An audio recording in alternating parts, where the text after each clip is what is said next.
जब आंखों में अरमान लिया, मंजिल को अपना मान लिया, तब मुश्किल क्या आसान क्या, जब ठान लिया तो ठान लिया। हेलो स्टूडेंट्स, तो मेरा नाम है साहिल और आप देख रहे हैं आईआईटी जैम की एक सीरीज है जिसमें हम लोग बात करने वाले हैं ऑर्डिनरी डिफरेंशियल इक्वेशन पर बेस्ड कुछ इंपॉर्टेंट क्वेश्चंस और फिर वो सारे इंपॉर्टेंट टॉपिक्स जो ऑर्डिनरी डिफरेंशियल इक्वेशन के बीच से पूछे जाते हैं, जहां से आपको क्वेश्चन फ्रेम होते हुए आपको जैम की एग्जामिनेशन में देखने को मिलती है।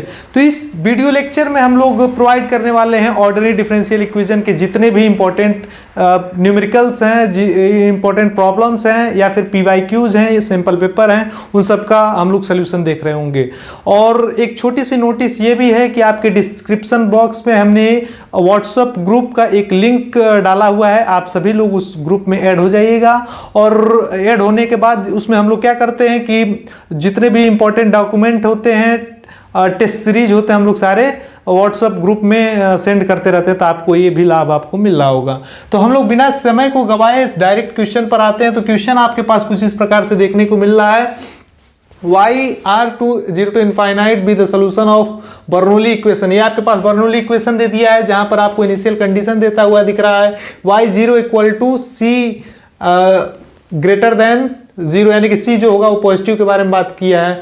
Then for every c greater than 0 which of the following is true. तो यहाँ पर आपको कह रहा है limit x tending to infinite y c x equal to 0, limit y c x equal to 1, limit x tending to infinite y c x equal to e और limit does not exist. तो मैं आपसे बता देना चाहता हूँ, ये कहने का सेंस इसका यह है कि आप लोग इस डिफरेंशियल इक्वेशन का सोल्यूशन को फाइंड आउट कीजिए और जो सोल्यूशन फाइंड आउट होगा उसे ही यहाँ पर कह रहा है y c x। Solution find out करने के बाद उस पर लिमिट रख कर देखिए कि उसको limit x tending to infinite पर उसकी वैल्यू क्या आ रही है। अगर limit x tending to infinite पर उस सोल्यूशन की वैल्यू 0 आ रही है तो ऑप्शन ए सही, limit x tending to infinite पर सोल्यूशन की वैल्यू 1 आ रही है तो ऑप्शन बी सही हो, और इस प्रकार से आए तो सी सही, और एग्जिस्ट ही नहीं कर रहे हो तो ऑप्शन डी सही होगा। तो बिना किसी देरी के हम लोग इस क्वेश्चन को सॉल्व करते हैं। क्वेश्चन आपके पास कुछ बर्नौली इक्वेशन इस प्रकार से गिवन है, तो इसको हम लोग क्या लिख लेते हैं, यहाँ से इक्वल लगाते हैं dy by d x minus y equal हम लोग क्या कर सकते हैं, इक्वल कर सकते हैं माइनस वाई क्यूब। ये इस फॉर्म में, क्योंकि बर्नौली इक्वेशन के बारे में आप जानते हैं, बर्नौली इक्वेशन क्या होता है, dy by d x minus p by equal plus p by equal क्या होता है, q to the power q y to the power n. तो उस फॉर्म में बर्नौली इक्वेशन को हम लोग इस प्रकार से लिख सकते हैं। अब हम लोग क्या करते हैं, इस वाई क्यू से डिवाइड करते हैं। तो वाई क्यू से डिवाइड करेंगे तो हमारे पास क्या निकल कर आएगा, यहाँ पर निकल कर आएगा y minus cube d y by d x minus, यहाँ पर एक y है तो y क्यूब से डिवाइड करेंगे तो यहाँ पर क्या आएगा, माइनस स्क्वायर आएगा, इक्वल यहाँ पर आएगा -1। ठीक है, आई थिंक आपको इतनी बातें स्पष्टली समझ में आई होंगी। अब हम चाहें यहाँ पर तो माइनस की साइन को थोड़ा सा और कर दें तो यहाँ से ये हो जाएगा minus y minus cube d y by d x, और ये हो जाएगा प्लस वाई माइनस 2 इक्वल 1। हमने क्या किया हुआ है, इस माइनस के साइन को कॉमन ले लिया है। तो यहाँ से हमारे पास चीज़ें क्या बनकर आई, हमारे पास चीज़ें कुछ इस प्रकार से फॉर्म होती हुई नजर आ रही हैं। इक्वल हमारे पास क्या बना, इक्वल, आई थिंक ये पेन नहीं चल रहा है, हम लोग थोड़ा सा यहाँ पर कपड़ा का इस्तेमाल करते हैं, शायद चल जाना चाहिए। ये अपना साफ करने का तरीका होता है स्मार्ट बोर्ड।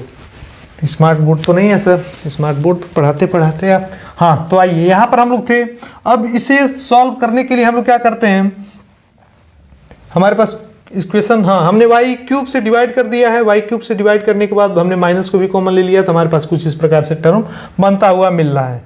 अब इसमें हम लोग क्या करते हैं, इसको बर्नौली इक्वेशन है, अब इसको linear differential equation, first order linear differential equation में रिड्यूस करते हैं। ठीक है ना, तो इसको हम लोग लेट कर लेते हैं फर्स्ट, चूंकि हमने इसे रिड्यूस करना first order of linear differential equation में, तो हमारे पास इसे लेट कर लेते हैं, क्या, let y minus 2 equal t। हम इसे t लेकर चलते हैं, लेट कर लेते हैं, लेट कर लिए, तब इसका dy बाई डी और इसका डिफरेंशिएशन क्या आ रहा होगा, इसका differentiation minus 2y minus 2 minus 1 ये होगा minus 3 dy by d x equal क्या आ रहा होगा, dt बाई डी एक्स। ठीक है, अब इसको सिंपली हम लोग पुट कहाँ कर देते हैं, लेकिन पुट यहाँ पर ये इक्वेशन ए कर देते हैं अगर हम, तो यहाँ से इस 2 को आप चाहें तो इस 2 को इस डिनोमिनेटर में मल्टीप्लाई कर दीजिए। ठीक है, यहाँ 2 है तो इस डिनोमिनेटर में आप मल्टीप्लाई कर दीजिए।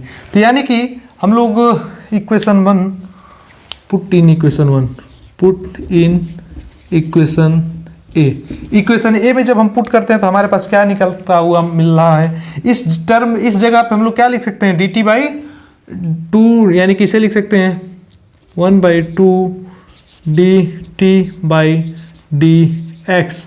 और फिर इस y⁻² को हमने क्या लिया हुआ है, प्लस में लिया हुआ है इसे t, ये हो गया t आपका, इक्वल क्या हो जाएगा, इक्वल हो जाएगा 1। और ये आपका क्या है, first order of linear differential equation, यानी कि first order linear differential equation है। अब इसको सॉल्व करने के लिए आप लोग एक काम और कर सकते हैं, इस 2 को मल्टीप्लाई कर दीजिए तो यहाँ पर 2 आ जाएगा और यहाँ पर क्या आ जाएगा, 2 आ जाएगा। आप जैम के एग्जामिनेशन में बैठने वाले हैं तो ये चीज इतनी टर्म तो आपको आई थिंक समझ में आ रहा होगा हमने क्यों ऐसा कर दिया है। अब इसका IF आप निकालने के चक्कर में रहिए, इसके इंटीग्रेटिंग फैक्टर क्या होगा, तो इसकी इंटीग्रेटिंग फैक्टर हमारे पास क्या आ रही होती है, इसे तो आप कंपेयर कर पा रहे हैं ना, ये dy/dx प्लस p, आप क्या कर रहे हो यहाँ py होता है इक्वल टू q होता है, तो y की जगह पे क्या लिखा हुआ है, t का फंक्शन यहाँ पर दिया हुआ है। तो आप लोग इसे इसका IF किस प्रकार से निकाल रहे होते हैं, IF इसका निकाल रहे होते हैं e⁻, p क्या है, p आपका 2 दिया है, 2 dx के रिस्पेक्ट में करते हैं, यहाँ पर dt के रिस्पेक्ट में हम लोग कर रहे होंगे। ठीक है, और इसको हम लोग क्या कर, इसकी वैल्यू हमारे पास क्या निकल कर आ रही होगी, इसकी वैल्यू हमारे पास निकल कर आ रही होगी क्या, तो 2x e⁻²x। आई थिंक आपको इतनी बातें स्पष्टली समझ में आ रही होंगी। ठीक है, हाँ, तो IF की वैल्यू हमें क्या मिल चुकी है, 2x। अब इसके बाद हम लोग क्या करते हैं कि सोल्यूशन फाइंड आउट करते हैं। तो सोल्यूशन के लिए, तो सोल्यूशन यानी कि y जो होगा हमारा, y नहीं यहाँ पर t निकलेगा ना, तो जो t होगा उसमें हम लोग इंटीग्रेटिंग फैक्टर का मल्टीप्लिकेशन कर देंगे। तो इंटीग्रेटिंग फैक्टर यानी कि ये हो जाएगा e⁻² इक्वल क्या होगा, इक्वल होगा इंटीग्रेशन q क्या दिया हुआ है, तो q दिया हुआ है अपना 2, और q में मल्टीप्लाई करते हैं इंटीग्रेटिंग फैक्टर, तो ये हो जाएगा e⁻²x, और यहाँ पर लिख देंगे क्या, dx प्लस c। देखिए यहाँ पर c इनिशियल कंडीशन में गिवन है, यानी कि y को एक बार आपको c रख के काम चलाना है, इसलिए हम लोग यहाँ पर क्या कर देंगे c1, क्योंकि वो दोनों तो हमारे पास कांस्टेंट ही होता है ना, इसलिए हम कुछ इस प्रकार से इसको रखकर सॉल्व कर रहे होंगे। यहाँ पर c क्यों ना रखें, क्योंकि हमें इनिशियल कंडीशन में एक बार c यूज करने के लिए मौका दिया हुआ है, तो इसलिए हमें इस c को हमने c1 पुट कर दिया, चूंकि दोनों कांस्टेंट होते हैं। अब इसको थोड़ा सा सॉल्व करते हैं, तो ये क्या मन कराता है, ये होता है t और e⁻²x इक्वल क्या आएगा, अगर इस 2 को तो आप बाहर निकाल ही लेंगे, और e⁻²x को का इंटीग्रेशन होगा e⁻²x, और 2x का जो डिफरेंशिएशन यानी कि डिवाइड बाई 2 होगा, और इस 2 से ये 2 कैंसिल, यहाँ पर इसका इंटीग्रेशन कुछ इस प्रकार से आ रहा होगा, लेकिन इस 2 से ये 2 कैंसिल आउट हो जाएगा, तो हमारे पास कुछ इस प्रकार से e⁻²x बचेगा और प्लस में c1। इसको हम लोग कुछ इस प्रकार, यानी कि e⁻²x से डिवाइड कर दीजिए, तो e⁻²x से डिवाइड कर देंगे, तो यानी कि चूंकि स्पेस हमारे पास कम है तो डिवाइड कर दीजिए, तो यहाँ पर बचेगा आपके पास 1, यहाँ पर बच रहा होगा 1, और यहाँ पर बच रहा होगा क्या, अपॉन e⁻²x। ये हमारे पास सोल्यूशन आ रहा होगा। अब t के जगह पे हमने क्या लेट किया हुआ था, t के जगह पे हमने किया होता y², यानी कि 1/y²।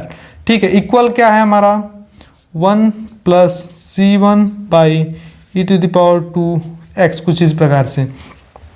इसको हम लोग अगर रेसिप्रोकल कर दे तो इस चीज़ को हम लोग इस प्रकार से भी लिख सकते हैं, y² इक्वल 1/1 प्लस c1/e⁻²x, कुछ इस प्रकार से।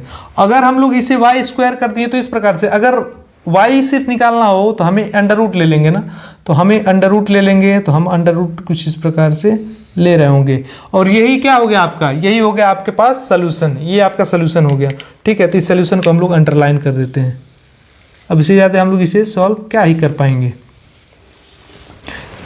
ये आपका क्या निकल कर आ गया, ये आपके पास y एक सोल्यूशन निकल कर आ गया है।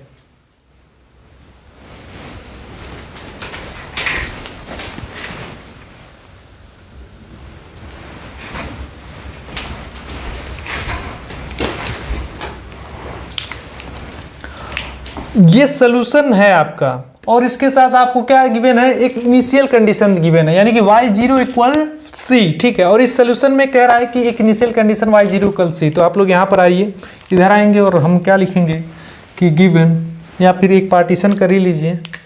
यहाँ पर एक पार्टीशन हम लोग कर लेते हैं, कैसे, ये स्ट्रेट लाइन नहीं है, कर्व लाइन है अपना, और यहाँ से एक पार्टीशन था कुछ इस प्रकार से, ठीक है। तो इधर हम लोग बात करते हैं जो गिवन कंडीशन, इनिशियल कंडीशन है, आपको क्या गिवन है,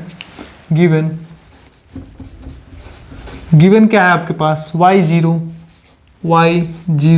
इक्वल c, ठीक है। c एक पॉजिटिव है, इसको दिखाने की कोई आवश्यकता नहीं, ये गिवन कंडीशन है, और ये सोल्यूशन आपके पास कुछ इस प्रकार से गिवन है। तो इनिशियल कंडीशन में आप लोग क्या करते हैं कि y की जगह आप c पुट करेंगे, यानी कि देखिए यहाँ पर कह रहा है कि y की जगह c पुट करेंगे और x की जगह 0, ये क्या है, yx इक्वल c, तो x की जगह 0 पुट किया है, तो y की वैल्यू क्या मिलनी चाहिए, c मिलनी चाहिए। तो इस y में जहां x है वहां पर आप 0 पुट कर दीजिए, और जहां y है उसे c पुट कर दीजिए। तो सबसे पहले आप क्या, यहां से क्या निकल कर आ रहा होगा, यहां से दिस इंप्लाइज निकल कर आ रहा होगा आपका c इक्वल 1/√, ये क्या होगा 1 प्लस, हमें c1 तो c1 है, अपॉन x की जगह 0 पुट करना है, तो e⁻0 यानी कि हो जाएगा 1, तो e⁻0 यानी कि 1 हो जाएगा, यानी कि 1 + c1 हम लोग एज इट इज इसको लिख सकते हैं।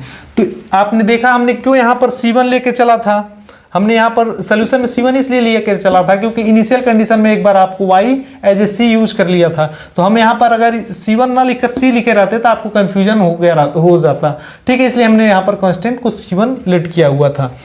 आई थिंक आपको इतनी बातें। अब हम लोग इस c1 यानी कि इनिशियल कंडीशन दिया ही क्यों होता है कि जो सोल्यूशन में कांस्टेंट दिया है उसकी आप वैल्यू निकाल पाए। तो सोल्यूशन में कांस्टेंट यानी कि ये आपका सोल्यूशन है, इसमें कांस्टेंट हमने क्या लिया c1, तो इसकी वैल्यू हमें किस प्रकार से निकलेगी, तो या इसकी वैल्यू हम लोग एक काम करें, अगर स्क्वायर कर दे तो ये अंडर रूट हट जाएगा, तो इसे लिख सकते हैं आप लोग c², जो कि आपका क्या निकल कर आएगा, जो कि आपके पास निकल कर आएगा 1 + c1, ठीक है। ये अंडर रूट स्क्वायर हट गया। रेसिप्रोकल इसे आप कर दें तो इसे आप लोग क्या लिख सकते हैं, रेसिप्रोकल कर दें तो इसे आप लिख सकते हैं 1 + c1 इक्वल 1/c²। अब यहाँ से हम लोग c1 की वैल्यू क्या लिख सकते हैं, दिस इंप्लाइज करेगा आपका कि जो c1 जो होगा वह इक्वल हो जाएगा 1/c1 1/c² -1 के, ठीक है। तो इस c1 के इस वैल्यू को हम लोग क्या करेंगे, c1 की एक कांस्टेंट की वैल्यू आ गई है, हम लोग यहाँ पर पुट कर देंगे, तो c1 की वैल्यू यहाँ पर हम लोग पुट कर देंगे, तो ये क्या हो जाएगा, नाउ इसे आप लोग मान लीजिए equation B, put c1 in equation B, equation B में पुट करेंगे तो हमारे पास क्या निकल कर आएगा, तो ये इक्वेशन निकल कर आएगा y इक्वल 1/√1 प्लस c1 की जगह हम लोग क्या पुट कर रहे हैं 1/c² -1, और एक काम करते हैं इस e⁻2x को हम लोग इधर ही माइनस लगा के लिखते हैं e⁻2x, कुछ इस प्रकार से हम लोग कर लिए, ठीक है। इतनी चीजें आई थिंक आपको समझ में आई। ये आपका क्या निकल कर आ गया, जब हमने कांस्टेंट की वैल्यू भी निकाली तो ये हमारे पास ycx आ गया, ये yx ये आपका सोल्यूशन था, ये आ गया ycx आपका, ठीक है ना, ये yx था, ठीक है। तो हमारे पास ycx आ गया। अब इसी कंडीशन में हम लोग क्या करेंगे, एक बार limit x tending to infinite करेंगे अकॉर्डिंग टू क्वेश्चन, जो आपका क्वेश्चन पूछ रहा है इसी पे हम लोग क्या करेंगे, limit x tending to infinite करेंगे, यानी कि limit x tending to infinite put करेंगे आप किस पे, ycx पे, तो आपके पास क्या निकल कर आ रहा होगा, ये निकल कर आ रहा होगा कुछ इस प्रकार से कि 1/,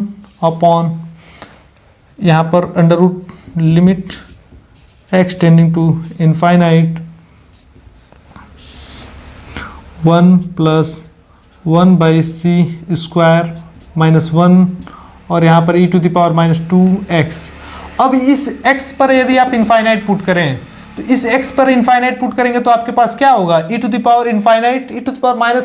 क्या होगा, आपके पास 0 बनकर आ रहा होगा, यानी कि ये टर्म आपके पास क्या निकल कर आ रही होगी 1/, ये होगा अंडर रूट 1 + 0। जब हमने x² x की जगह इनफाइनाइट पुट करेंगे तो हमारे पास यहाँ से देखिए ना, यहाँ पर x की जगह इनफाइनाइट पुट करेंगे तो आपके पास 0 निकल कर आएगा। ठीक है, तो यानी कि आपके पास जो टर्म निकल कर आया वो बचा 1, यानी कि इसकी लिमिट जो निकल कर आई, limit x tending to infinite y c x, इसकी जो वैल्यू हमारे पास निकल कर आ रही है वो n1 निकल कर आ रही है। ये आपके पास इसकी वैल्यू निकल कर आई जो कि आंसर है आपका। यानी कि यहाँ पर आपको आंसर देखने को मिल जाता है ऑप्शन नंबर बी। तो ऑप्शन नंबर बी जो होगा आपका एग्जैक्टली करेक्ट आंसर होगा। तो यहाँ से आपको ऑप्शन नंबर बी पर ट्रिक लगाना था। तो आई थिंक आपको ये सोल्यूशन समझ में आया होगा, नहीं भी समझ में आया होगा तो एक बार यहाँ से जरूर देखने को, एक बार पुनः वीडियो को देखने का प्रयास कीजिएगा। और एक बार मैं छोटे से रिवाइज कर देता हूँ। क्या आपके पास बर्नौली डिफरेंशियल इक्वेशन गिवन है, इसकी सोल्यूशन आप सबसे पहले बर्नौली डिफरेंशियल इक्वेशन को हम लोग रिड्यूस करते हैं first order linear differential equation में। तो यदि आपको मेथड नहीं पसंद है, नहीं पता है, तो आप कमेंट में हमें लिखिएगा, हम आपके पास इसकी पूरा बर्नौली डिफरेंशियल इक्वेशन पर हम लोग वीडियो प्रोवाइड करा देंगे जो कि आपको समझ में आने का प्रयास करेंगे। उसके बाद इसकी इंटीग्रेटिंग फैक्टर को निकाला है, इंटीग्रेटिंग फैक्टर के बाद हमने उसके सोल्यूशन को निकाला है। सोल्यूशन निकालने के बाद इनिशियल कंडीशन जो कि गिवन था उसमें हमने वैल्यू को पुट किया है। वैल्यू को पुट करने से हमारे पास इनिशियल कंडीशन के बाद C1 की जो वैल्यू पुट मिली है यहाँ से, उस वैल्यू को हमने जो हमारे पास सोल्यूशन था उस कांस्टेंट में हमने C1 की वैल्यू को पुट कर दिया है। उसके बाद पुट करने के बाद हमारे पास जो YCX निकला है जो वो अपना ओरिजिनल सोल्यूशन होगा। इसमें हमने लिमिट को x tending to infinite put किया तो हमारे पास इसकी वैल्यू निकल कर आई है 1, जो कि ऑप्शन नंबर बी जिसका सही आंसर है। हमने एक क्वेश्चन का जो सोल्यूशन है उसको देख चुका है। अब हम लोग नेक्स्ट क्वेश्चन की तरफ मूव करते हैं। ये भी आपका 2024 में ही पूछा गया एक सवाल है जिसमें कह रहा है क्या, let yx be the solution of differential equation be this. ये सोल्यूशन है ऑफ डिफरेंशियल इक्वेशन, yx एक सोल्यूशन है, इसका सोल्यूशन आपको पास गिवन है yx for x belongs to -π/2 to π/2 that satisfied initial condition. Initial value आपके पास दे दिया है, then the value of y/6। तो करना कुछ भी नहीं है, करना सिर्फ आपको ये है कि इस डिफरेंशियल इक्वेशन का आपको सोल्यूशन फाइंड आउट करना है। इसकी सोल्यूशन का फाइंड आउट कर लेंगे, उसके बाद इनिशियल कंडीशन में हम लोग पुट करेंगे। उसके बाद हम लोग क्या करेंगे कि y0 इनिशियल कंडीशन में हम लोग पुट करेंगे, उसके बाद हम y/6 की वैल्यू हम लोग निकालने होंगे। क्वेश्चन काफ़ी आसान सा है और मैं आपसे गुजारिश कर रहा हूं कि यदि आपने इस वीडियो को पिछले कुछ मिनट यानी कि 16 मिनट लगभग हमने प्रीवियस वीडियो को करने में लगा दिया, तो यदि आपको वीडियो समझ में आया होगा तो आप हमारे चैनल को सब्सक्राइब कर लीजिएगा, बेल आइकन को भी प्रेस कर लीजिएगा ताकि हम लोग जैम के प्रति जो भी नोटिफिकेशन है, जो भी इंपॉर्टेंट टॉपिक है अगर डालें तो आप सबसे पहले देख पाएँ। और चैनल को लाइक, सब्सक्राइब, शेयर वगैरह आप लोग कर दीजिएगा, क्योंकि कहते हैं ना कि पूरी दुनिया साथ दे तो अलग बात है, तू जरा साथ दे तो अलग बात है। पूरी दुनिया साथ दे तो अलग बात है, तू साथ दे तो अलग बात है। और चलने को तो लोग एक पैर से भी चलते हैं, पर दूसरा पैर भी अगर साथ दे तो और बात है। तो आप हमारे दूसरे पैर के समान हैं। अकेले हम कहाँ तक किसे पढ़ा पाएंगे, लेकिन अगर आप हमें सब्सक्राइब करेंगे, सपोर्ट करेंगे, थोड़ी बहुत सपोर्ट करेंगे, सब्सक्राइब करेंगे, कमेंट करेंगे, लाइक करेंगे, तो हमें हमारा भी हौसला बढ़ता चला जाएगा और हम आपके आने वाली एग्जामिनेशन से पहले और सारे वीडियोज़ और सारे PYQs को सॉल्व करा रहे होंगे। तो यही सब बात होती है। आप लोग जरूर कमेंट करिएगा कि आपको क्या नहीं समझ में आ रहा है, किस टाइप का वीडियो और चाहिए। ये सिर्फ ऑर्डिनरी डिफरेंशियल इक्वेशन का, आपको ग्रुप थियरी का भी प्रोवाइड कराया जा सकता है, पर आपके सपोर्ट के बदौलत ही। तो आप हमारे चैनल को सपोर्ट करिएगा। इसके बाद हम लोग सॉल्व करते हैं, यानी कि हमारे पास डिफरेंशियल इक्वेशन ये है, इसके सोल्यूशन को हम लोग सबसे पहले फाइंड आउट करने का प्रयास करते हैं। तो इधर से सॉल्व करते हैं क्योंकि हमारे पास जो पेज है, हमारा बोर्ड है, वो काफ़ी छोटा ना पड़ जाए। तो गिवन क्या है, dy/dx, ये क्या गिवन है, 1 = 1 + y = 1 + y sec x। तो ये कुछ इस प्रकार से हमारे पास क्या गिवन है, डिफरेंशियल इक्वेशन हमारे पास गिवन है। अब इसको हम लोग किस प्रकार से सॉल्व कर रहे होते हैं, तो देखिए एक सेकेंड, इसको हम लोग सॉल्व कर रहे होते हैं dy, इसको थोड़ा हम लोग अरेंज कर लेते हैं, dy/dx - y sec x = 1। ठीक है, तो हमने क्या किया भैया, देखो इसे जनरलाइज्ड वे में हमने कर लिया, dy/dx पी वाई होता है और इक्वल टू क्यू होता है। तो कुछ इस प्रकार से क्यू की वैल्यू हमारे पास 1 है, और इस सेक एक्स को सबसे पहले कर दीजिए, या फिर इस वाई को हटाकर आप यहाँ पर वाई रख दीजिए। ठीक है, आई थिंक आप रिलेट कर पा रहे होंगे कि पी की वैल्यू हमारे पास माइनस सेक एक्स है और क्यू की वैल्यू हमारे पास वाई है।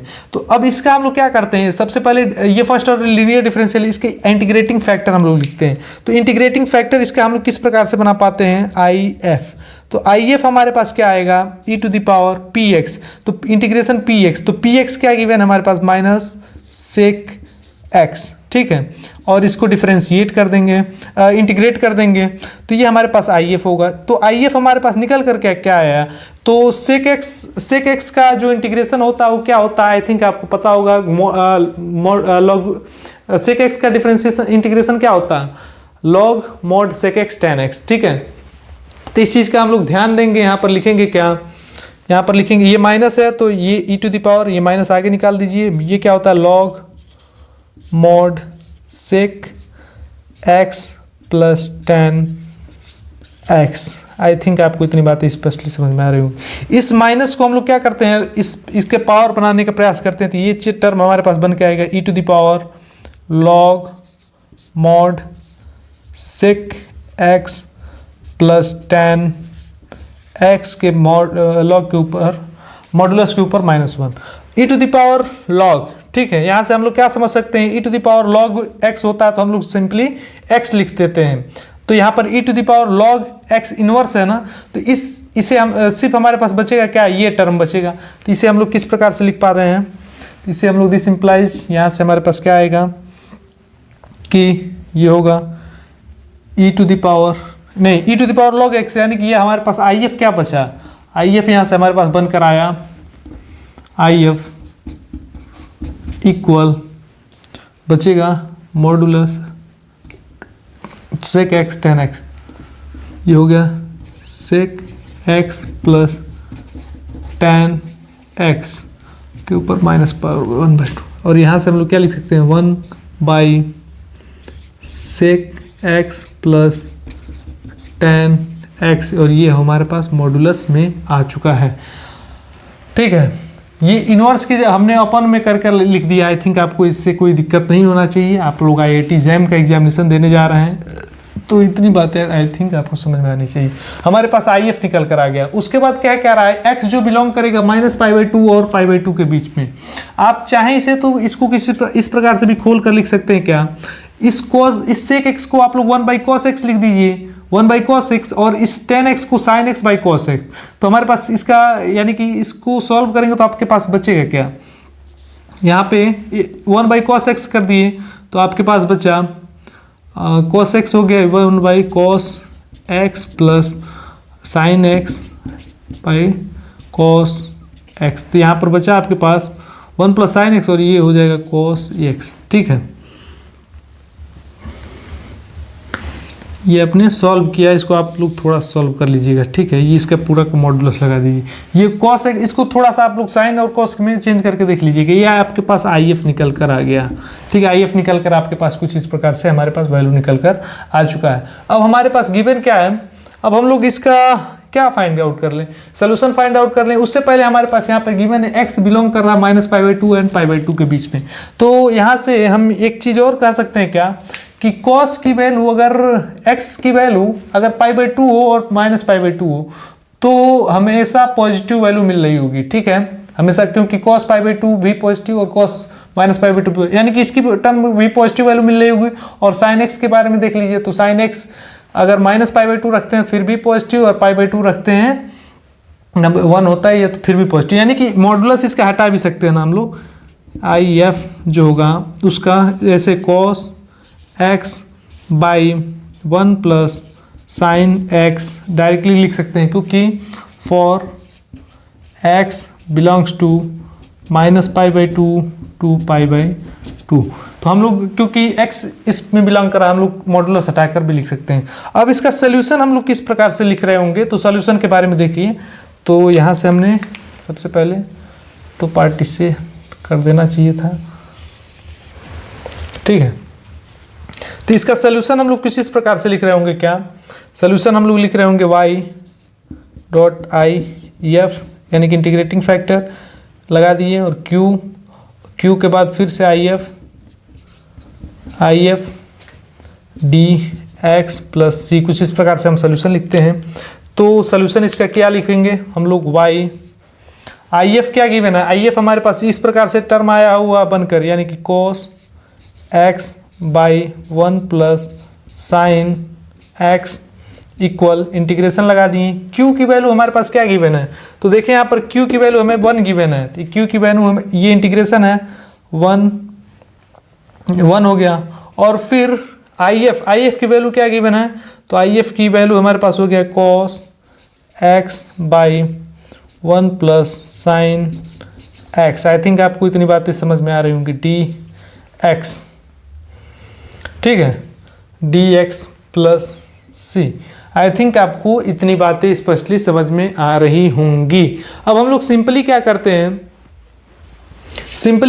यहाँ से इसको इंटीग्रेट करते हैं। चूंकि ये 1 हो गया तो 1 को तो लिखने का कोई फायदा नहीं है। इसकी इंटीग्रेशन क्या आप जानते हैं, देखिए ये न्यूमरेटर है, डिनोमिनेटर है, और डिनोमिनेटर का डिफरेंशिएशन अगर न्यूमरेटर में दिया हो, ठीक है, 1 प्लस साइन स्क्वायर का डिफरेंशिएशन आपको क्या होगा, कॉस स्क्वायर। तो इसकी इंटीग्रेशन आप क्या डायरेक्टली लिखते हैं, क्या लॉग लगा के डिनोमिनेटर, तो डिनोमिनेटर क्या है 1 प्लस साइन एक्स, इसका डिनोमिनेटर है, प्लस में सी, ठीक है। तो ये आपका जो सोल्यूशन होगा कुछ इस प्रकार से आ रहा होगा, y cos x by 1 plus sine x. तो आपके पास ये सोल्यूशन आ गया। अब चूंकि हमारे पास एक इनिशियल कंडीशन गिवन होता है, इनिशियल कंडीशन क्यों गिवन होता है, तो इनिशियल कंडीशन आपको गिवन होता है क्योंकि आप इस सी का वैल्यू आप फाइंड आउट कर सकें। तो इनिशियल कंडीशन आपके पास क्या गिवन है, आपका इनिशियल वैल्यू y 0 इक्वल 0, यानी कि x की वैल्यू 0 रखने पर y की वैल्यू भी 0 हमारे पास आ रही होगी। तो क्या करेंगे, सिंपली हम लोग पुट करेंगे इस सोल्यूशन में, यानी कि ये जो सोल्यूशन हमारे पास ऑब्टेन हुआ है, ये जो सोल्यूशन आपने हमारे पास ऑब्टेन हुआ है, इस सोल्यूशन में हम लोग पुट कर रहे होंगे। तो इस सोल्यूशन में हम पुट करते हैं तो हमारे पास बनता क्या है, y की जगह हम लोग 0 पुट करना है, ठीक है। तो y की जगह हम लोग सिंपली 0 पुट कर दिए, और cos x की जगह भी 0 पुट करना है, ये हो गया cos 0 upon 1 plus sign x की जगह 0 पुट करना तो 0 इक्वल हमारे पास क्या आएगा, log 1 प्लस साइन 0 प्लस सी। तो यहाँ से आप देख क्या सकते हैं, साइन 0 की वैल्यू 0, log 1 की वैल्यू 0 हो गई, यानी कि यहाँ से वैल्यू निकल कर आ गया, और ये पूरा टर्म 0 हो गया, यानी कि सी की वैल्यू हमें मिल गया है, क्या, सी की वैल्यू हमें पास 0 मिल चुका है। तो सी की वैल्यू 0 मिल चुका है, ठीक है। तो इस सी की वैल्यू हमारे पास 0 मिल चुका है। नाउ सोल्यूशन क्या होगा, नाउ सोल्यूशन विल बी, तो सोल्यूशन हमारे पास क्या होगा, इस c की जगह हम लोग 0 पुट कर देंगे तो हमारे पास क्या बनकर आ रहा होगा, y cos x by 1 plus sign x equal log 1 plus sign x, ठीक, कुछ इस प्रकार से हमारे पास वैल्यू निकल कर आ रहा होगा। अब हम लोग सिंपली ये काम और कर सकते हैं कि x की जगह π/6 पुट कर लीजिए, तो भी तो डायरेक्टली आपके पास आंसर निकल कर आएगा, ठीक है। x की वैल्यू, x की जगह आप लोग सिंपली यहाँ से π/2 पुट कर सकते हैं, या फिर इसको थोड़ा सा और सॉल्व कर लीजिए, इसको ऐसे ही लिख दीजिए, y equal 1 plus sign x upon cos x log 1 plus sign x, कुछ इस प्रकार से। आई थिंक कि आपको ये कलर दिख रहा होगा, मैं एक बार कंप्यूटर में देख लेता हूँ, मोबाइल में देख लेता हूँ, ठीक है। आपको आई थिंक ये दिख रहा है, और हाँ दिख रहा है, ठीक है। आई थिंक ब्लिंक होना भी बंद हो गया होगा। तो इस टर्म को आप लोग, यानी कि वाई एक्स को आप लोग कुछ इस प्रकार से भी लिख पा रहे होंगे। अब आप सिंपली क्या कीजिए, इस y की जगह π/6 पुट कर दीजिए, π/6 पुट कर दीजिए x की जगह, तो यहाँ से क्या आएगा, 1 plus sine π/6 sine π/6 upon log upon cos π/6, ठीक है। और यहाँ से क्या होगा, log 1 प्लस साइन π/6, ठीक, कुछ इस प्रकार से। अब यहाँ पर साइन पाई बाई 6 की वैल्यू और कॉस पाई बाई 6 की वैल्यू आप यहाँ पर सिंपली पुट करके आंसर लिख सकते हैं। तो साइन पाई बाई 6 की वैल्यू आप लोग यहाँ से क्या लिख लेंगे, तो ये हो जाएगा साइन 1 प्लस पाई बाई 6 की वैल्यू 1/2 होती है, और कॉस पाई बाई 6 की वैल्यू √3/2 होगी, log 1 plus sine pi by 6 की वैल्यू क्या होगी 1/2 आ रही होगी। तो इसको सॉल्व करेंगे अगर आप, तो इसकी सॉल्व करेंगे तो आपके पास क्या होगा 1 + 1/2 यानी कि हो जाएगा अंडर, ये क्या होगा 2 + 3/2, 3/2 से 2 को कैंसिल आउट कर देंगे यानी कि ऊपर बचेगा 3/√3। तो 3/√3 को भी आप लोग लिख सकते हैं क्या √3, ठीक है। और log 1 + 1/2 यानी कि ये क्या होगा 3/2, ठीक है। तो ये आपका क्या होगा आंसर होगा, यानी कि y पाई 6 ये आपका आंसर हो रहा होगा।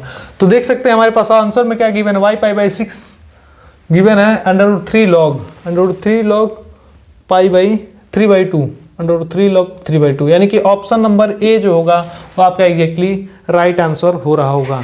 तो आई थिंक आपको इतनी बातें स्पष्टली समझ में आई होंगी कि इसका आंसर, सोल्यूशन हम लोग किस प्रकार से किए हुए हैं। अब हम लोग नेक्स्ट क्वेश्चन की तरफ हम लोग मूव आउट कर रहे होंगे। एक बार और हम लोग इसे सिंपली समझने का प्रयास करते हैं। तो क्या हमारे पास एक डिफरेंशियल इक्वेशन गिवन है, जहां भी आपको डिफरेंशियल इक्वेशन गिवन हो उसके सोल्यूशन की तरफ आप लोग चलिए। तो सोल्यूशन को फाइंड आउट करने के लिए सबसे पहले आपने IF यानी कि इंटीग्रेटिंग फैक्टर को निकाला हुआ है। इंटीग्रेटिंग फैक्टर निकालने के बाद आपने क्या किया है कि उसकी सोल्यूशन को लिखा है। तो सोल्यूशन को लिखा है, सोल्यूशन लिखने के साथ साथ आपको जो भी इनिशियल कंडीशन गिवन है, इनिशियल कंडीशन में हमें पुट करके इस जो सोल्यूशन में कांस्टेंट यानी कि C है उसकी वैल्यू हमें फाइंड आउट करनी है। तो C की वैल्यू जब हमने 0 फाइंड आउट कर दी, फिर सोल्यूशन हमारे पास किस प्रकार से दिखा है उसको लिख लिए। फिर आपने x की जगह पाई बाई 6 करके y की वैल्यू निकाल ली है। तो आपके पास कुछ इस प्रकार से वैल्यू निकल कर आ रही है। तो हमारा नेक्स्ट क्वेश्चन कुछ इस प्रकार से है। नेक्स्ट क्वेश्चन हमारे पास यहाँ पर गिवन है, let f be with the family of curve given by x² + 2hxy + y² = 1, then differential equation for the family of orthogonal trajectory to f is। तो मैं आपसे बता देना चाहता हूं कि जो ऑर्थोगोनल ट्रेजेक्ट्री होती है वहां से भी क्वेश्चन फ्रेम होते हैं हर साल, और ये भी काफी आसान सा एक टॉपिक होता है। तो ऑर्थोगोनल ट्रेजेक्ट्री में यदि आपको कर्व गिवन है तो आपको क्या करना होता है, सबसे पहले एक बार डिफरेंशिएट कीजिए, फिर एक h की जो वैल्यू यानी कि जो कांस्टेंट है यहाँ पर उस कांस्टेंट को एलिमिनेट कीजिए। फिर एलिमिनेट करने के बाद जहां पर dy/dx है वहां पर सब्स्टिट्यूट करते हैं -dx/dy, और फिर उसे सॉल्व कर रहे होते हैं तो हमारे पास ऑर्थोगोनल ट्रेजेक्ट्री का सोल्यूशन आ रहा होता है। तो इसका सलूशन हम लोग देखेंगे जो कि काफी आसान सा है। और मैं आपसे कहता हूं बार बार कि जो डिफरेंशियल इक्वेशन होता है वो पूरा आसान ही होता है। अगर नहीं विश्वास है तो आप पूरा लेक्चर देख रहे होंगे, आप हर एक वीडियो को, हर एक क्वेश्चन को आसानी से समझ पा रहे होंगे। तो आइए इसे सॉल्व करते हैं। तो सबसे पहले हम क्या करते हैं कि ये जो डिफरेंशियल इक्वेशन गिवन, हमारे पास जो गिवन कर्व है उसको लिख लेते हैं। यानी कि गिवन कर्व क्या है अपना x²। एक सेकेंड हम लोग सबसे पहले करते हैं अपनी इंक को डाल लेते हैं मार्कर में। तो हमने इंक को भर लिया है और अपने मार्कर में हम लिख रहे थे कर्व की इक्वेशन। कर्व की इक्वेशन हमारे पास गिवन है x² + 2hxy + 2hxy + y² = 1 given है। हम लोग इसे डिफरेंशिएट करते हैं। क्या डिफरेंशिएट करते तो हमारे पास क्या निकल करता है 2x + 2h, और xy का डिफरेंशिएशन क्या आएगा, तो फर्स्ट टर्म यानी कि x का डिफरेंशिएशन फर्स्ट टर्म, ddx अब सेकेंड टर्म यानी कि dy/dx प्लस सेकेंड टर्म क्या होगा, तो y and differentiation first term तो 1 हो जाएगा, प्लस यहाँ से निकलेगा 2y dy/dx, और इधर डिफरेंशिएशन आपके पास 0 हो जाएगा। फिर यहाँ से हम लोग क्या कर सकते हैं, हम लोग 2 को कॉमन ले लेते हैं। तो यहाँ से हमारे पास इस प्रकार से टर्म बचता है x + h, और ये टर्म बनेगा क्या x dy/dx plus y dy/dx = 0। अब हम क्या कर सकते हैं, इस h की वैल्यू आप फाइंड कर लीजिए। h की वैल्यू, क्योंकि h हमें इक्वेशन से एलिमिनेट करना होता है, ठीक है, हमारे पास मार्कर और सारे मार्कर इधर किनारे पड़े हुए हैं, इसको हम लोग उठा लेते हैं। हाँ, यहाँ से हम लोग एच की वैल्यू फाइंड आउट करें अगर, तो एच की वैल्यू हमें क्या मिल रही होगी, एक सेकेंड, हमने कहीं कोई मिस्टेक तो नहीं किया है, ठीक है, कोई मिस्टेक नहीं है। तो एच की वैल्यू हम लोग यहाँ से क्या लिख सकते हैं, एच की वैल्यू लिख सकते हैं कि एच इक्वल, पहले तो आप लोग क्या कीजिए, ये हो जाएगा minus y d y by d x, minus x हो जाएगा, और अपॉन में क्या आएगा, x d y by d x plus y. एक सेकेंड देखिए हमने क्या किया है, इस टर्म को छोड़िए, पहले इस टर्म को नोटिस कीजिए, आप इधर करेंगे तो minus divide by d x हो गया, ठीक है, और ये टर्म माइनस एक्स हो गया, फिर इस टर्म को हमने डिवाइड में नीचे करके लिख दिया, तो हमारे पास एच की वैल्यू कुछ इस प्रकार से निकल कर आ चुकी है। अब हम लोग क्या करेंगे, इसे अगर इक्वेशन ए मान लिया तो put h in given equation, put h in given condition, given curve, तो एच की वैल्यू पुट करेंगे तो यहां से क्या आएगा, एक्स स्क्वायर प्लस 2, एच की वैल्यू क्या निकल कर आई है, minus y d y by d x, d y by d x minus x upon में क्या गिवन है, अपॉन में गिवन है, एक काम कीजिए आप लोग y कर लीजिए plus x d y by d x, d y by d x, ठीक है, ये तो ओनली एच है। फिर उसके बाद हमारे पास x and y plus y square equal 1, हमने एच की वैल्यू को सिंपली पुट आउट किया है। उसके बाद ऑर्थोगोनल ट्रेजेक्टरी में हम लोग क्या करते हैं कि जहां d y by d x होता है, d y by d x हो रहा होता है, उसके जगह हम लोग क्या पुट करते हैं, minus d x by d y. तो आप लोग सिंपली यही टर्म को यही काम कीजिए, तो यहाँ से क्या बनेगा, जहाँ d y by d x वहाँ minus d x by d y put करेंगे तो हमारे पास क्या बनकर आ रहा होगा, एक्स स्क्वायर प्लस 2 जहाँ d y by d x है वहाँ minus d x by d y करेंगे तो ये हो जाएगा y d x by d y, d x by d y minus x upon में क्या आएगा, यहाँ हो जाएगा y minus d y by d x की जगह minus d x by d y करेंगे तो ये हो जाएगा x d x by d y, ठीक है, और ये हो जाएगा d x y plus y square equal 1। अब यहाँ से इसको थोड़ा सा हम सॉल्व करने का प्रयास करेंगे, तो इसको किस प्रकार से सॉल्व कर रहे होंगे, एक काम कीजिए आप क्या कि इस टर्म को चारों तरफ मल्टीप्लाई कर दीजिए, मतलब मल्टीप्लाई कर दीजिए, तो ये हमारे पास क्या बनकर आएगा, इसे हम लोग कुछ इस प्रकार से भी लिख पा रहे होंगे क्या, एक्स स्क्वायर, एलसीएम बस आप ले रहे हैं, आप एलसीएम ले रहे हैं, कुछ इस प्रकार समझिए कि, तो इसको आप लिख पा रहे होंगे x square y minus x d x by d y, फिर यहाँ पर लिख रहे होंगे आप 2, यहाँ पर तो y d y by d x minus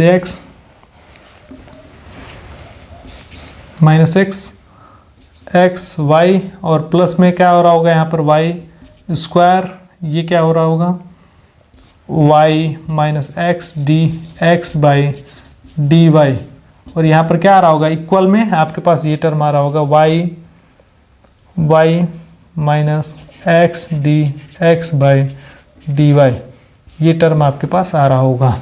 अब इसको थोड़ा सा हम लोग आई थिंक यही आपका आंसर बनने वाला है, लेकिन हमारे पास ऑप्शन में क्या गिवन है, ऑप्शन में d y by d x के टर्म को एक पास लिख दीजिए, d y by d x, यानी कि आपके पास d y by d x नहीं है तो d x by d y का टर्म को सारे एक पास लिखिए, तो वो सारे एक पास लिखेंगे तो हमारे पास क्या बनकर आएगा, यहाँ पर मान लीजिए कि आप लोग कॉमन ले रहे हैं, यहाँ पर कुछ टर्म को कॉमन लीजिए, d x by d y, तो d x by d y ये टर्म हो गया एक आपके पास,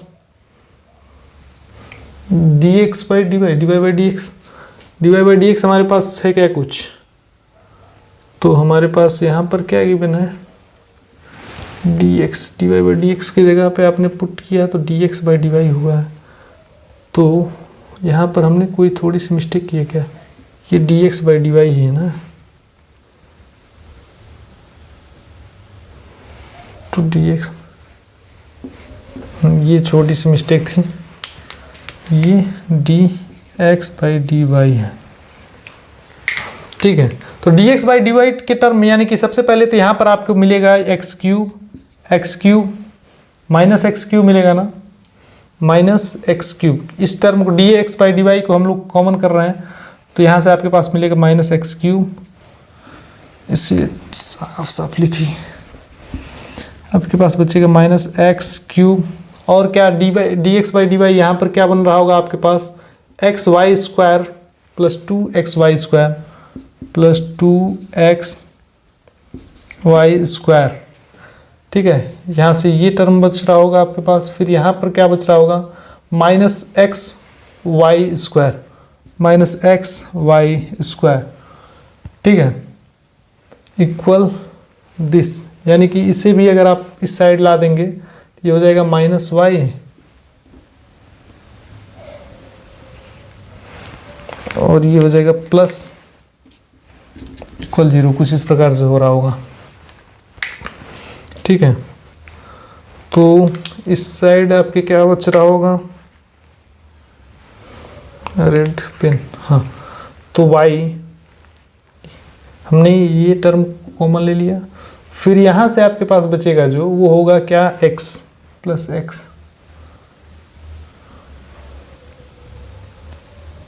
तो ये x एक पर हम लोग यहाँ पर पुट कर देंगे प्लस x, ठीक है। अब d x by d y का टर्म हमने सारे कलेक्ट कर लिए। अब जो बचा है यानी कि यहाँ से बच रहा क्या रहा है, इसे एक टर्म में लिख लीजिए, एक्स स्क्वायर वाई, ठीक है। यहाँ पर क्या बच रहा है आपके पास, प्लस नहीं माइनस 2x स्क्वायर वाई। फिर यहाँ से आपके पास बच रहा है क्या, प्लस वाई क्यूब। फिर यहाँ से बच रहा है आपके पास माइनस वाई इक्वल 0। और आपको लाना किस टर्म में है, तो इस टर्म को भी हम लोग देख लेते हैं। क्या हमारे पास कुछ कट रहा है, x cube x y square, यहाँ से आपके पास बचेगा क्या, ये बनेगा आपके पास माइनस एक्स क्यूब, ये होगा plus x y square plus x, ये हो गया d x by d y, ठीक है। यहाँ से अगर हम लोग डी एक्स स्क्वायर वाई इन दोनों को कर लें तो यहाँ से हमारे पास निकल कर आएगा क्या, प्लस ये हो गया minus x square y plus y cube minus y equal 0। एक काम करते हैं, यहाँ पर माइनस हम लोग कॉमन ले लेते हैं, तो माइनस कॉमन लेंगे तो ये हो जाएगा प्लस, ये हो जाएगा माइनस और ये हो जाएगा प्लस, ठीक है।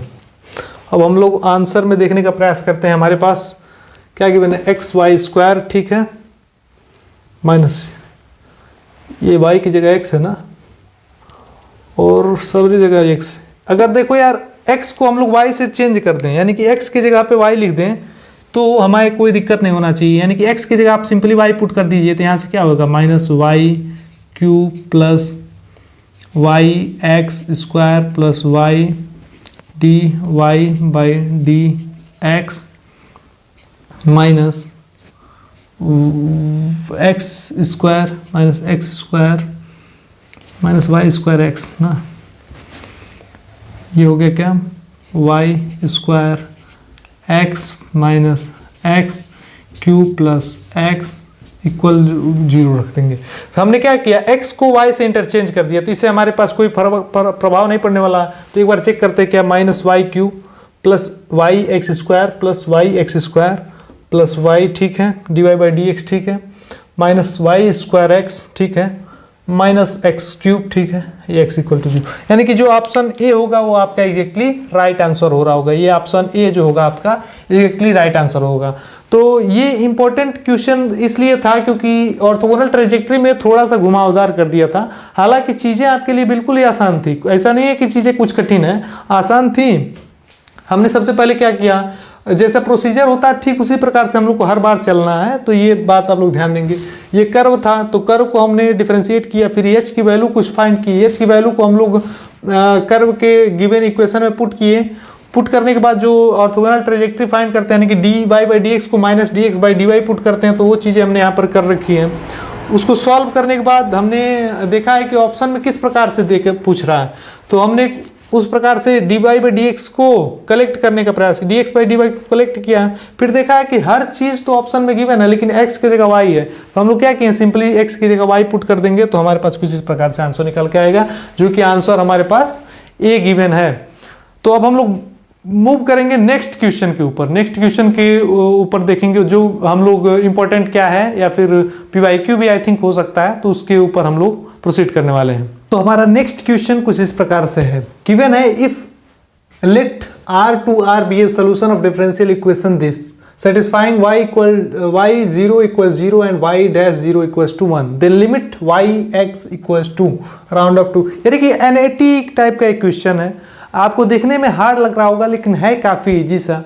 और एक बात और है कि लोग कहते हैं ना कि ये जो तेज हवा की झोंका है उसको किसने रोका है, जो कायरों के लिए मुश्किल है वही वीरों के लिए एक मौका है। तो ये कठिन दिख रहा होगा लेकिन कठिन बिल्कुल भी नहीं है। आपको इसको सॉल्व करने का तरीका मैं आपसे यदि ऊपर से ही बता दूं तो सबसे पहले देखिए yx, हर बार आपसे कहा है कि आप सोल्यूशन को निकालिए और लिमिट एक्सटेंड टू इनफाइनाइट कर दीजिए। तो इस टर्म से तो आप रूबरू होंगे, यानी कि इसकी क्या निकालेंगे आप लोग, सोल्यूशन निकालेंगे। सोल्यूशन को लिमिट एक्सटेंड टू इनफाइनाइट करके देखेंगे, जो आपके पास आंसर होगा वही इसका आंसर होगा। यानी कि NAT टाइप का ये क्वेश्चन है, इसको हम लोग देखते हैं, सॉल्व करते हैं। तो हमारे पास क्वेश्चन कुछ इस प्रकार से गिवन है, ये second order linear differential equation है, यानी कि इसको हम लोग कुछ इस प्रकार से भी लिख सकते हैं। इसका एक्जुलरी इक्वेशन सबसे पहले लिखिए आप, नहीं इक्वेशन ही लिख लिए, d2y by d x square plus 2dy by d x plus 5y equal 1। ठीक है, इसको हम लोग एक्जुलरी इक्वेशन इसका किस प्रकार से लिखते हैं, एक्जुलरी इक्वेशन।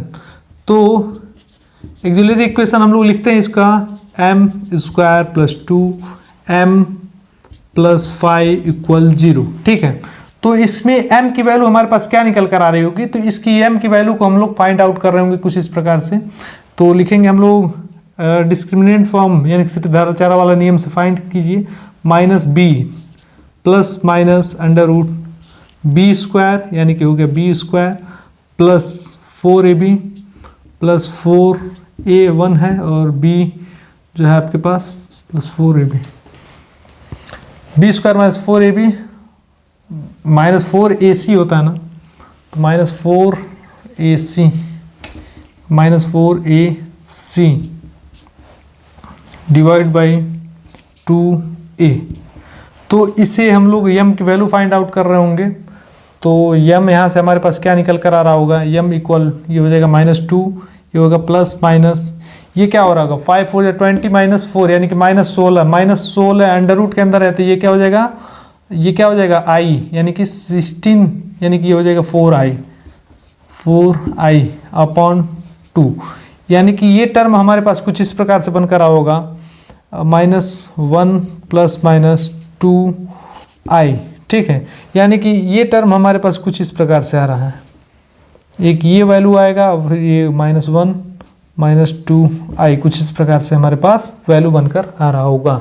यानी कि दोनों हमारे पास इमेजिनरी रूट फाइंड आउट हो रहे हैं। अब इसका कंप्लीमेंट्री फंक्शन हम लोग किस प्रकार से लिख पा रहे होंगे, तो कंप्लीमेंट्री फंक्शन को लिखने के लिए CF, तो CF जब दोनों हमारे पास क्या इमेजिनरी फंक्शन होते हैं तो CF यानी कि e टू द पावर क्या करते हैं, जो रियल पार्ट है, तो रियल पार्ट क्या है, e to the power -x C1 cos 2x plus C2 sin 2x, ये हमारे पास क्या होता है, इसकी कंप्लीमेंट्री फंक्शन होता है।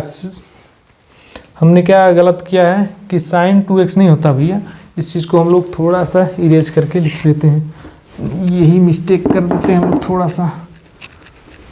जो रियल पार्ट होता है ये क्या होगा e to the power -x और ये होगा C1 sin 2x और फिर हमारे पास क्या होगा C1 cos 2x, ये क्या होगा ना, आई थिंक हमने सही लिखा था, C1 cos 2x plus C2 sin x, ठीक है, यही था। आई थिंक हमने सही लिखा था। C1 cos 2x, जब दोनों हमारे पास इमेजिनरी रूट आ रहे होते हैं तो हमारे पास C1 cos 2x plus C2 sin 2x ही हो रहा होता है। तो ठीक है, हमारे पास CF निकल गया। अब PI निकालना होता है ना, तो PI के लिए हमारे पास क्या फार्मूला होता है, तो यहाँ पर आएंगे हम लोग PI। तो PI के लिए देखिए, PI किस प्रकार निकालते हैं, तो सबसे पहले 1 अपॉन जो हमारे पास डिफरेंशियल इक्वेशन है उसी को हम लोग किस प्रकार से लिखते हैं, D2 प्लस 2D प्लस 5, ठीक है। और ऊपर Q की वैल्यू 1 थी तो Q की वैल्यू हम लोग क्या लिख लेते हैं, e⁻0x, ठीक है। अब यहाँ पर D की जगह हम लोग 0 पुट करके देखेंगे तो हमारे पास वैल्यू कुछ इस प्रकार से आ रहा होगा, e⁻0x upon 0 square plus 2.0 plus 5, यानी कि इसकी वैल्यू हमारे पास निकल कर आ रही होगी 1/5, यानी कि PI हमारे पास निकल कर आ रहा होगा 1/5। तो PI यानी कि कंप्लीट सोल्यूशन हमारे पास क्या होगा, तो y और x, आई थिंक मैं देख लेता हूँ हमारी वीडियो चल रही है कि नहीं चल रही है, तो वीडियो एकदम चल रही है, यानी कि यहाँ से कंप्लीट सोल्यूशन हमारे पास क्या निकल कर आ रहा है, CF प्लस PI। तो इसे किस प्रकार से लिखेंगे हम लोग, CF प्लस PI, तो y x यानी कि जो कंप्लीट सोल्यूशन होगा CF प्लस PI।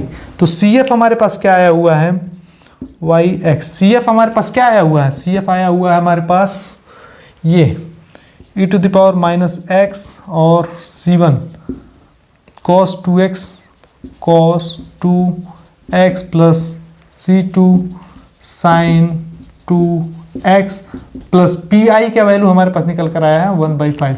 अब ध्यान दीजिए, हमारे पास क्या गिवन है, हमारे पास गिवन है दो इनिशियल वैल्यू। तो इनिशियल वैल्यू यानी कि ये और ये, तो इनिशियल वैल्यू गिवन होता है कि जो हमारे सोल्यूशन में कांस्टेंट है यानी कि C1 एंड C2 है उसे फाइंड आउट करने के लिए, ठीक है। तो इनिशियल वैल्यू हमारे पास क्या गिवन है, y0 = 0, तो यहाँ से हमें C1 की वैल्यू मिल जाएगी और इस सेकेंड इनिशियल कंडीशन से हमें C2 की वैल्यू मिल रही होगी। तो हम लोग देखने का प्रयास करते हैं क्या, y ये क्या हो गया भाई, y0 इक्वल क्या गिवन है 0, y0 = 0, y0 = 0 गिवन, y0 = 0। तो यहाँ से क्या आएगा, या फिर एक काम और कर लेते हैं, सबसे पहले हम लोग y डैश भी निकाल देते हैं क्योंकि उसके बाद दोनों कंडीशन एक ही में पुट कर लेंगे, तो ये भी ठीक है।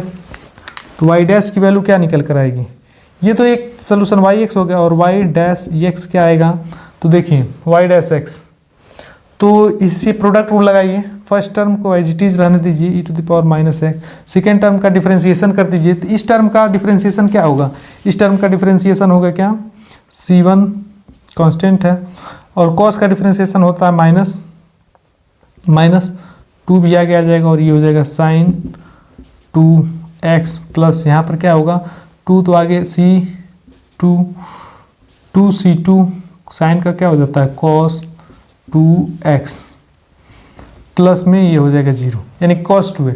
अब यहाँ से देखिए तो हमें y क्या गिवन है, y0 = 0, तो y0 यानी कि इस कंडीशन में हम लोग क्या करेंगे, पुट करेंगे। तो यहाँ पर देखिए x की वैल्यू जब 0 हम पुट कर रहे होंगे, तो x की जब वैल्यू 0 पुट कर रहे होंगे तो ये क्या होगा e⁻, या फिर इसे ऐसे कर दीजिए 0 1, तो ये 0 यानी कि ये टर्म 1 हो जाएगा, ठीक है 1 हो जाएगा। और यहाँ पर जब आप 0 पुट करेंगे तो ये भी टर्म 1 हो जाएगा और ये टर्म 0 हो जाएगा, यानी कि ये क्या होगा, ये पूरी टर्म क्या बन रही होगी हमारे पास, ये टर्म बन रही होगी इम्प्लाइज, ये तो 1 हो गया, ये टर्म 1 हो जाएगी यानी कि C1 ये पूरी 0 हो गई, C1 + 1/5 इक्वल हमारे पास आ रहा होगा, इक्वल हमारे पास आ क्या रहा होगा 0। तो यहाँ से C1 की वैल्यू हमारे पास क्या निकल कर आई, दिस इम्प्लाइज कि C1 = -1/5, ठीक है। अब y डैश 0 = 1 आया हुआ है, तो y डैश 0 यानी कि ये टर्म y डैश यानी कि डिफरेंशिएशन, इसमें हम लोग x की जगह 0 पुट करेंगे तो ये टर्म 1 हो जाएगा, ये वाला टर्म साइन 0 क्या होता है 0 हो जाता है और ये टर्म हमारे पास बचेगा। तो हम लोग क्या लिख पा रहे होंगे इसके केस में, 2c2 cos, ठीक है, 2c2, ये टर्म x की जीरो रखने पे ये 1 हो गया, तो इक्वल क्या होगा, इक्वल 1, यानी कि c2 की वैल्यू हमारे पास क्या है, दिस इंप्लाइज कि जो c2 की वैल्यू है हमारे पास निकल कर आ रही है 1/2। c2 की वैल्यू हमारे पास 1/2 निकल कर आ चुकी है।